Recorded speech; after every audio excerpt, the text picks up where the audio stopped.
ሰላም የተወደዳችሁ የእግዚአብሔር ቤተሰቦች፣ ዛሬ ምናልባት ተጨንቃችሁ ሊሆን ይችላል። ሌሊታችሁ ረዝሞባችሁ በጣም ፈርታችሁ ሊሆን ይችላል። አንድ የእግዚአብሔር ቃል አነብና አብረን እንጸልያለን። የማርቆስ ወንጌል ምዕራፍ 4 ከ36 እስከ 41 አነባለሁ። ሕዝቡንም ትተው በታንኳ እንዲያወሰዱት፣ ሌሎች ታንኳዎችም ከእርሱ ጋር ነበሩ። ብርቱ አውሎ ነፋስም ተነሳና ውሃ በታንኳይቱ እስኪሞላ ድረስ ማዕበሉ በታንኳይቱ ይገባ ነበር። እርሱም በስተኋላ ትራስ ተንተርሶ ተኝቶ ነበር። አንቅተውም መምህር ሆይ ስንጠፋ አይገድህምን አሉት። ነቅቶም ንፋሱን ገሰጸው፣ ባህሩንም ዝም በል ጸጥ በል አለው። ንፋሱም ተወ፣ ታላቅ ጸጥታም ሆነ። እንዲህ የምትፈሩ ስለምንድን ነው? እንዴትስ እምነት የላችሁም አላቸው። እጅግም ፈሩና እንግዲህ ንፋስም ባህርም የሚታዘዙለት የማን ነው ተባባሉ። እንጸልይ። አምላካችንና አባታችን እግዚአብሔር ሆይ በቃልህ እንደተናገርከው አንተ የፍርሃትን መንፈስ አልሰጠህንም፣ የኃይል የፍቅር ራስን የመግዛት መንፈስ እንጂ ለባርነት የምንሆንበትን የፍርሃትን መንፈስ አልተቀበልንም። እግዚአብሔር ሆይ በጌታ በኢየሱስ ክርስቶስ ስም ዛሬ ሕይወታችንን የሚያስጨንቅ ሕይወታችንን በፍርሃት እንድንኖር የሚያደርግ የፍርሃት መንፈስ ከሕይወታችን ላይ ይሰበር፣ በጌታ በኢየሱስ ክርስቶስ ስም ይሰበር።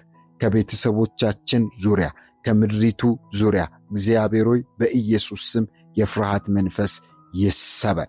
እግዚአብሔር ሆይ በጌታ በኢየሱስ ክርስቶስ ስም አንተ የሰጠህን የኃይል መንፈስ ነው። አንተ የሰጠን ራስን የመግዛት መንፈስ ነው። ዛሬ ይህ መንፈስ ሕይወታችንን ይግዛ፣ ሕይወታችንን ይቆጣጠር፣ ቤተሰቦቻችንን ይቆጣጠር፣ መግባት መውጣታችንን ይቆጣጠር። እግዚአብሔር ሆይ በጌታ በኢየሱስ ክርስቶስ ስም እንጸልያለን። ፍርሃት ከትውልዱ ላይ ይሰበር፣ ፍርሃት ከቀናችን ላይ ይሰበር። ፍርሃት እግዚአብሔር አባት ሆይ ከልጆቻችን ከዘሮቻችን ላይ በኢየሱስ ስም ይሰበር። ፍርሃት እግዚአብሔር ሆይ አቅማችን እንዳይገለጥ፣ ያንተ ሐሳብ በሕይወታችን እንዳይገለጥ የሚያደርግ ትልቅ ማነቆ ነውና እግዚአብሔር ሆይ በጌታ በኢየሱስ ስም ይህንን ፍርሃት ከሕይወታችን ላይ የተሰበረ ይሁን። ይህ ፍርሃት ከሕይወታችን ላይ ይነሳ፣ በኢየሱስ ስም ይነሳ። አባቶይ ብዙዎች ከፍርሃት የተነሳ ባንተ ያላቸውን እምነት አጥተዋል። ብዙዎች ከፍርሃት የተነሳ አንተ በሕይወታቸው ልትሰራ ያለው ነገር እንዳይሰራ በፍርሃት ተይዘዋል። እግዚአብሔር ሆይ እጸልያለሁ በጌታ በኢየሱስ ክርስቶስ ስም ለአንዴና ለመጨረሻ ጊዜ ባሪያ የሚያደርግ ፍርሃት፣ እግዚአብሔር ሆይ እንድንጨነቅ የሚያደርግ ፍርሃት፣ እግዚአብሔር ሆይ ሰላም እንዳይኖረን የሚያደርግ ፍርሃት፣ እግዚአብሔር ሆይ በስጋት እንድንመላለስ የሚያደርግ ፍርሃት ዛሬ ከሕይወታችን ላይ ለአንዴና ለመጨረሻ ጊዜ በኢየሱስ ስም የተሰበረ ይሁን። እጸልያለሁ በጌታ በኢየሱስ ስም ይሰበር። ነፃ የሚያወጣው ያንተ መንፈስ በጌታ በኢየሱስ ስም ያግኘን። ከታሰርንበት የፍርሃት እስራት በኢየሱስ ስም እግዚአብሔር ሆይ ነፃ ያውጣን። መንፈስህ ነፃ ያውጣን። መንፈስህ ነፃ ያውጣን። ሌሊቶቻችንን፣ ዘመናችንን፣ ዕድሜያችንን የበላ የፍርሃት መንፈስ እግዚአብሔር ሆይ በጌታ በኢየሱስ ስም ከሕይወታችን ላይ ይነሳ። አቤቱ እጸልያለሁ ከሕይወታችን ላይ ለአንዴና ለመጨረሻ ጊዜ ይነሳ። እናመሰግንሃለን እግዚአብሔር ሆይ፣ እናከብረሃለን እግዚአብሔር ሆይ። ፍርሃት ሕይወታችንን አይገዛም። ፍርሃት ዘመናችንን አይገዛም። ፍርሃት ቤተሰቦቻችንን አይገዛም። ፍርሃት እግዚአብሔር ሆይ ሥራችንን አይመራም። ዛሬ አንፈቅድም፣ በጌታ በኢየሱስ ስም አንፈቅድም። እግዚአብሔር ሆይ ቃል እንደሚል አትፍራ እንደሚል በጌታ በኢየሱስ ስም አንተ አምላካችን አንፈራም። አንተ አባታችን አንፈራም። አንተ አምላካችን ክፉን አንፈራም። የሚያስጨንቀውን አንፈራም። የጠላትን ዛቻ አንፈራም። ሁኔታን አንፈራም። እግዚአብሔር አባት ሆይ እናመሰግንሃለን። የሚታየውን ሳይሆን የማይታየው ከኛ ጋር አለ። መጽሐፍ ቅዱስ እንደሚል ከእናንተ ጋር ያለው ከእነርሱ ጋር ካለው ይበልጣል እንደሚል እግዚአብሔር ሆይ አንተ ከእኛ ጋር ስላለ ስም የተባረከ ይሁን። የትኛውም እግዚአብሔር አባት ሆይ ነገር አያስፈራንም። ምክንያቱ ደግሞ አንተ ከኛ ጋር አለ። እግዚአብሔር ከኛ ጋር አለ። ስምህ የተባረከ ይሁን። እናመሰግንሃለን። እግዚአብሔር ሆይ ወጀቡ ማዕበሉ ሲበዛባቸው እንደዚህ አሉ፣ ኢየሱስ ሆይ ስንጠፋ አይገድህምን አሉ።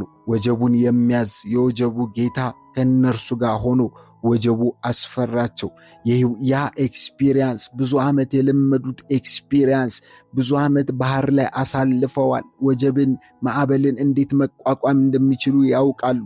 ያ ቀን ግን ከነሱ ኤክስፒሪየንስ በላይ ሆነ። ማዕበሉን መቋቋም አልቻሉ። ሞከሩ። መጨረሻ ወደ ኢየሱስ ተጣሩ። ኢየሱስም ተኝቶ ነበር ይላል። በአምላኩ የሚተማመን ኢየሱስ፣ በሥጋ የተገለጠ ኢየሱስ፣ እግዚአብሔር በሱ ሕይወት የተላከበትን ዓላማ ሳይፈጽም ማዕበል እንደማይበላው፣ ማዕበል እንደማያሰጥመው ያውቃልና እንደዚህ አለ፣ እናንተ እምነት የጎደላችሁ አለ። ማዕበሉን ጸጥ አረገው። ዛሬ በጌታ በኢየሱስ ክርስቶስ ስም በሕይወታችን የሚነሳ የትኛውም ማዕበል፣ የትኛውም ወጀብ አባቶይ በጌታ በኢየሱስ ስም ጸጥ ይበል። በጌታ በኢየሱስ ክርስቶስ ስም ጸጥ ይበል። በማዕበል ውስጥ ከኛ ጋር ያለህ ጌታ ስም የተባረከ ይሁን። ያልተውከን፣ በችግሮች ውስጥ ያልተውከን፣ በማዕበል ውስጥ ያልተውከን፣ በማጣት ውስጥ ያልተውከን፣ በሕይወታችን በተለያየ ነገር ውስጥ ፌስ እያደረግን እግዚአብሔር ሆይ ከኛ ጋር ያለህ አንተ ስም የተባረከ ይሁን። እናመሰግንሃለን። በማዕበል ውስጥ አለህ፣ አትተወንም። ስም ይባረክ። ዛሬ ቀናችንን ባርክ። ዛሬ ሕይወታችንን ባርክ። ዛሬ ምልልሳችንን ባርክ። እናመሰግንሃለን። በጌታ በኢየሱስ ስም ጸለይን፣ አሜን። በዚህ ጸሎት ከተባረካችሁ ይህ ጸሎት ለሌሎች እንዲደርስ ላይክና ሼር በማድረግ እንድትተባበሩኝ እጠይቃቸዋለሁ። ዛሬ ወደዚህ ቻናል የመጣችሁ አዳዲስ ሰዎች በዚህ ቻናል ጸሎቶችን እንጸልያለን። ያ ብቻ ሳይሆን መንፈሳዊ ሕይወታችሁን የሚያሳድጉ መንፈሳዊ ትምህርቶችን እንማራለን። ይህንን ቻናል ሰብስክራይብ በማድረግ ታዲያ ቤተሰብ ይሁኑ። ወዳችኋለሁ። ተባረኩ።